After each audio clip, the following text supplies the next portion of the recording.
if Royal would have been of lighter skin, and I'm not going to say white, but I'm going to say of lighter skin, I honestly and truthfully believe that my child would still be here. There would have been medical attention given to him in a timely manner to allow my child to still be here. Not just my child, Matrell as well.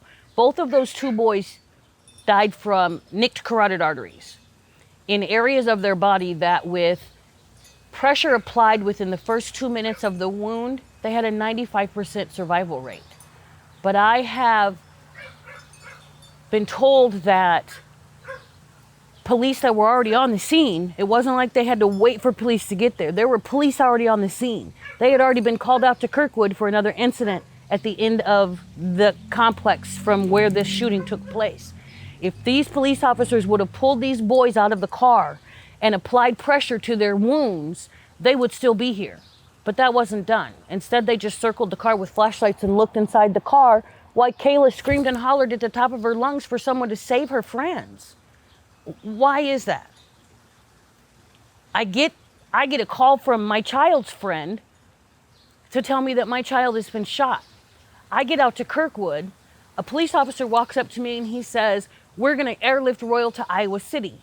And then not even 2 minutes later, he walks back over and says to me, "There's no room in the helicopter for Royal. We're going to take him to St. Luke's." Okay, that's fine by me. It's closer. So explain to me why 2.5 hours later, I'm still standing at the hospital with no idea what's going on with my son. No idea what's going on with my son. Whether he's living, whether he's dying, whether they're working on him, whether he's still at Kirkwood. I know nothing about my child for 2.5 hours.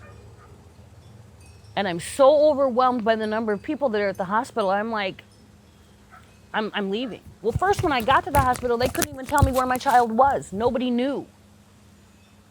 So I leave St. Luke's and I go to Mercy. Mercy's like, "He's not here." So I go back to St. Luke's and I stand there for 2.5 hours.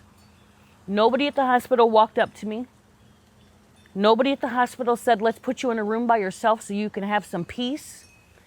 Nobody at the hospital that was a member of the hospital said, "Let us help you during this time of trouble."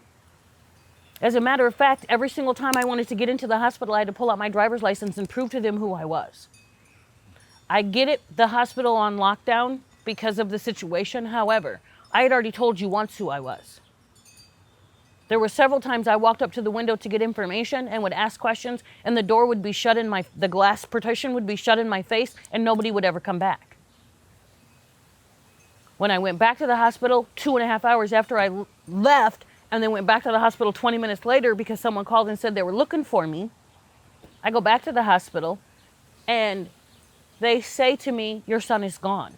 That's how they tell me that my child has passed. "Your son is gone." "No, Miss Brown, I'm sorry. We did anything. We did this, and this to try to save him. This is a situation." None of that. Just, "Your son is gone." So me being the person that I am, I need proof. I need you to tell me that my son has passed away. "So where'd he go?" is what I asked her. Her response is, "He's gone." And my response again was, "So where'd he go? Did he go on a trip? Did you take him to another hospital? Where'd he go?" And then she finally says to me, "Well, he's passed. He's gone. He died." That was her response. No emotion, no condolences, no "I'm sorry," just matter of fact. Just like it was no big deal. It's just another person that died. To you, it may have been another person that died, but to me, that was my everything. It was just me and Royal from day one. His dad was